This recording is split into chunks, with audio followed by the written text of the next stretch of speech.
الحمد لله رب العالمين نحمده ونستعينه ونستغفره ونعوذ بالله من شرور أنفسنا ومن سيئات أعمالنا من يهده الله فلا مضل له وما يضلل فلا هادي له أشهد أن لا إله إلا الله وحده لا شريك له وأشهد أن محمدا عبده ورسوله اللهم صل وسلم وبارك على سيدنا محمد وعلى آله وأصحابه ومن تبعهم بإحسان إلى يوم الدين أما بعد فيا عباد الله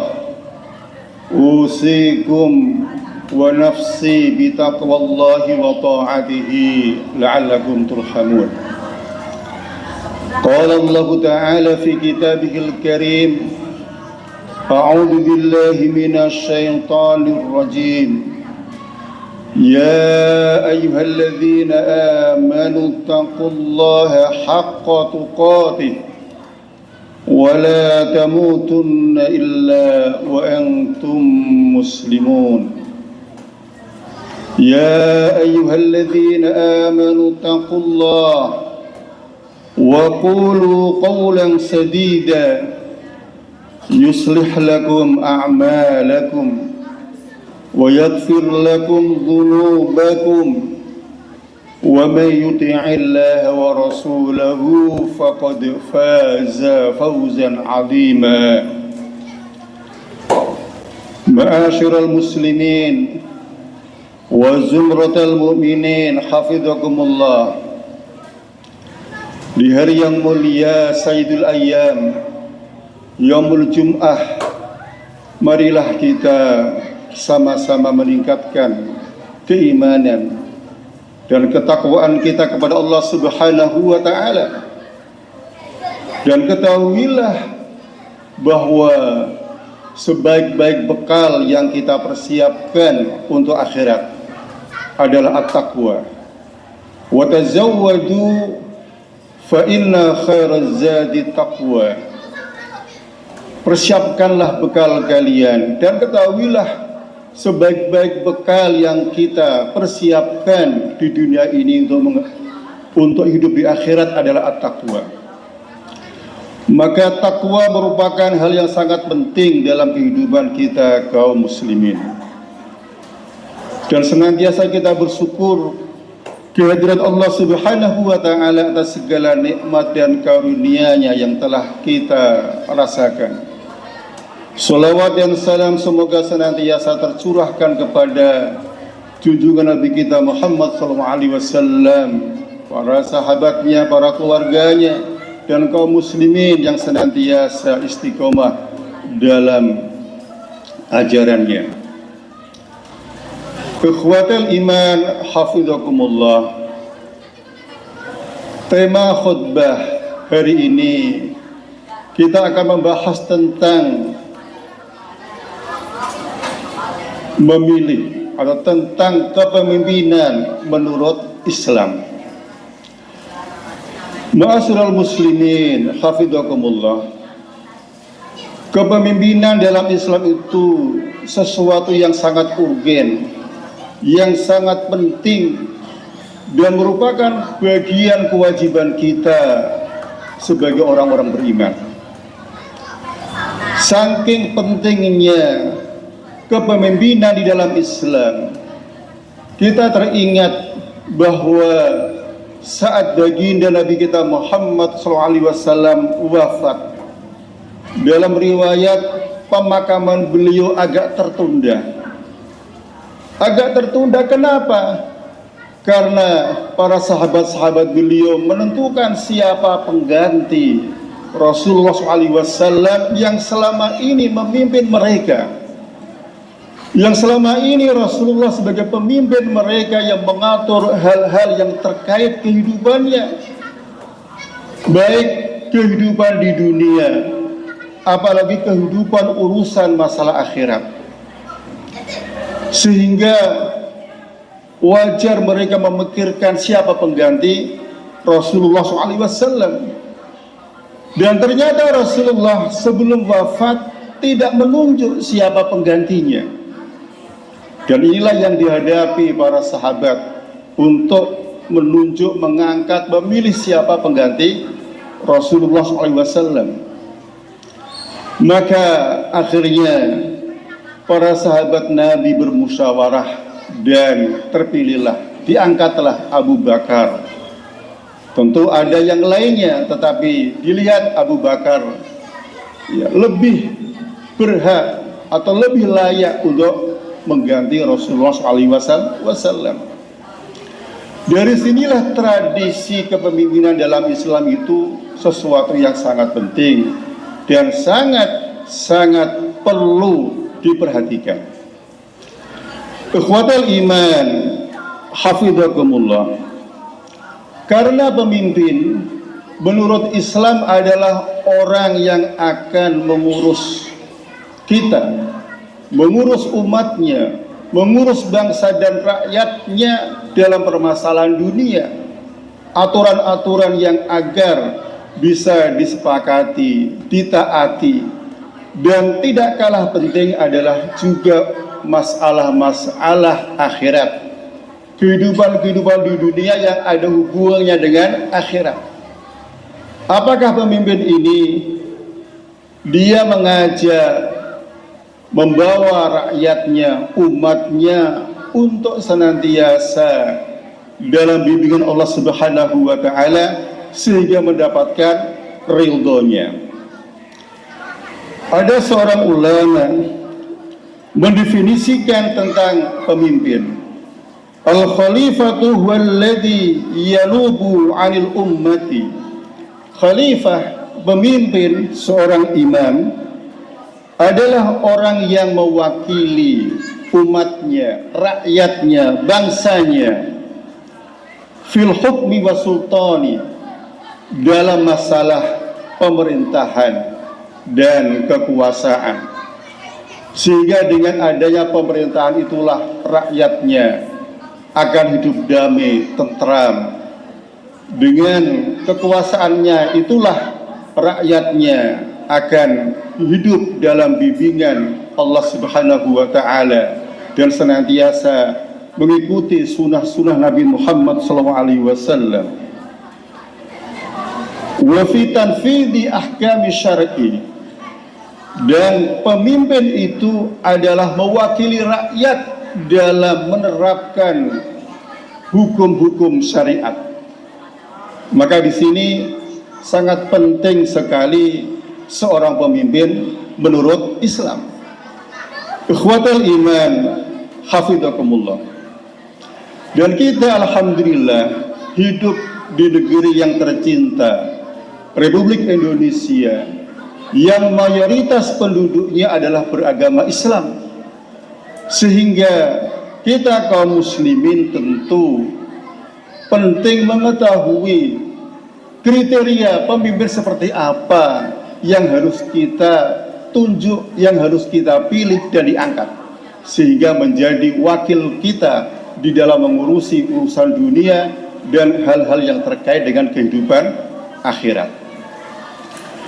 Para ulama semisal Imam Al-Mawardi dalam kitab Al-Ahkam As-Sultaniyah wal Wilayatud Diniyah, beliau secara ringkas membagi seorang pemimpin itu harus punya paling tidak 4 kriteria. Pertama adalah al-Islam. Seorang pemimpin yang akan memimpin kaum muslimin hendaknya dia beragama Islam.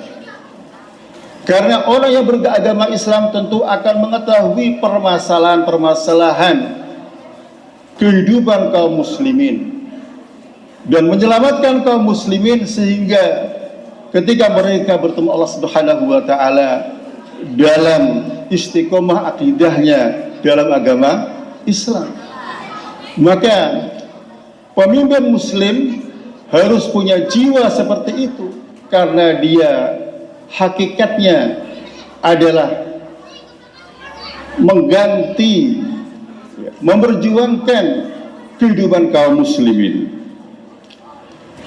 Yang kedua adalah al-adalah. Seorang pemimpin adalah orang yang adil.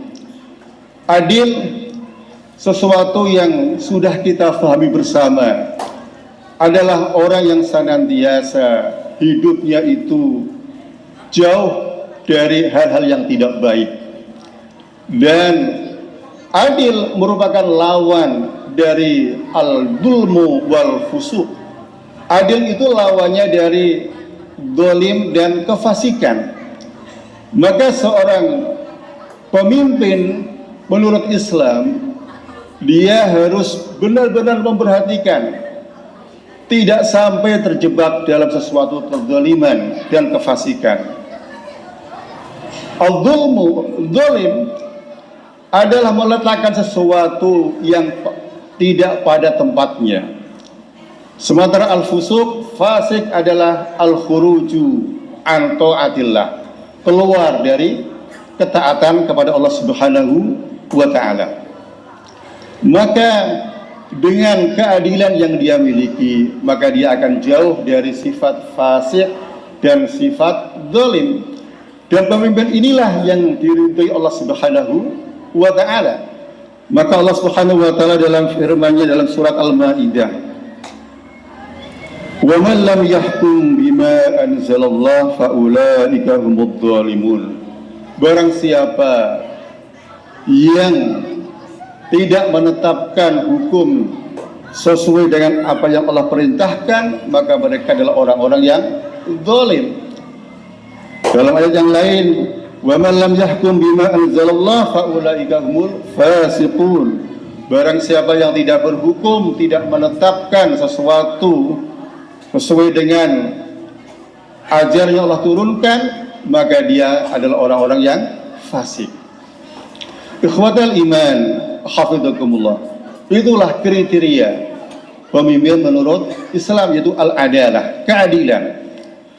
Kemudian juga al-hurru. Seorang pemimpin itu adalah orang yang merdeka. Orang yang merdeka, kita mengetahui bahwa orang yang merdeka adalah orang yang tidak mudah dijajah kepribadiannya, apalagi untuk kepentingan-kepentingan di luar Islam. Jadi seorang pemimpin harus al-hurr, merdeka, pemberani, dia asy-syaja'ah. Karena apa? Dia menjaga kehormatan kaum muslimin.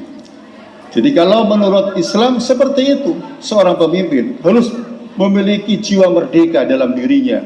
Tujuannya apa? Untuk menjaga kehormatan kaum muslimin.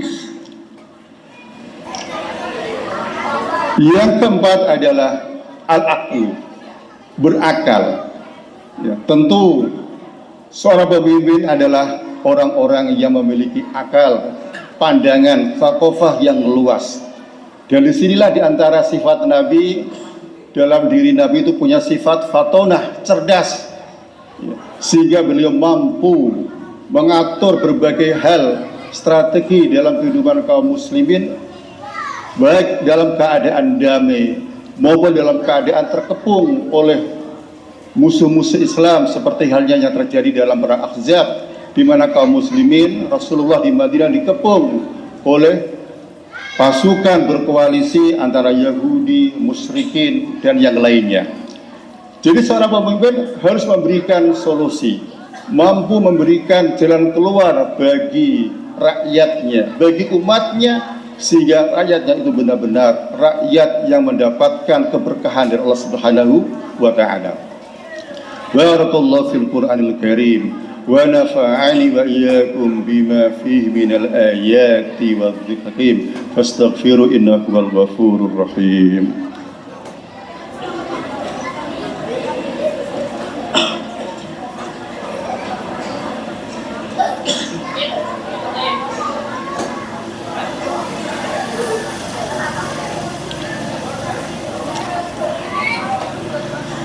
Alhamdulillahilladzi hadana li hada wa ma kunna linahtadiya laula an hadana Allah. أشهد أن لا إله إلا الله وحده لا شريك له وأشهد أن محمدا عبده ورسوله اللهم صل وسلم وبارك على سيدنا محمد وعلى آله وأصحابه أجمعين أما بعد فيا عباد الله اتقوا الله حق تقاته ولا تموتن إلا وأنتم مسلمون إن الله وملائكته يصلون على النبي يا أيها الذين آمنوا صلوا عليه وسلموا تسليما اللهم صل على محمد وعلى آل محمد كما صليت على إبراهيم وعلى آل إبراهيم في العالمين إنك حميد مجيد اللهم اغفر للمسلمين والمسلمات والمؤمنين والمؤمنات الأحياء منهم والأموات إنك سميع قريب مجيب دعوات وقاضي الحاجات اللهم اقسم لنا من خشيتك ما تحول به بيننا وبين معصيتك ومن طاعتك ما تبلغنا به جنتك ومن اليقين ما تهون به علينا مصائب الدنيا اللهم متعنا بأسماعنا وأبصارنا وقواتنا أبدا ما أحييتنا واجعله الوارث منا واجعل ثأرنا على من ظلمنا وانصرنا على من عادانا ولا تجعل الدنيا أكبر همنا ولا مبلغ علمنا ولا تسلط بذنوبنا من لا يخافك ولا يرحمنا يا أرحم الراحمين اللهم أعز المسلمين والمسلمين وأهلك الكفرة والمشركين وأذل الشرك والمشركين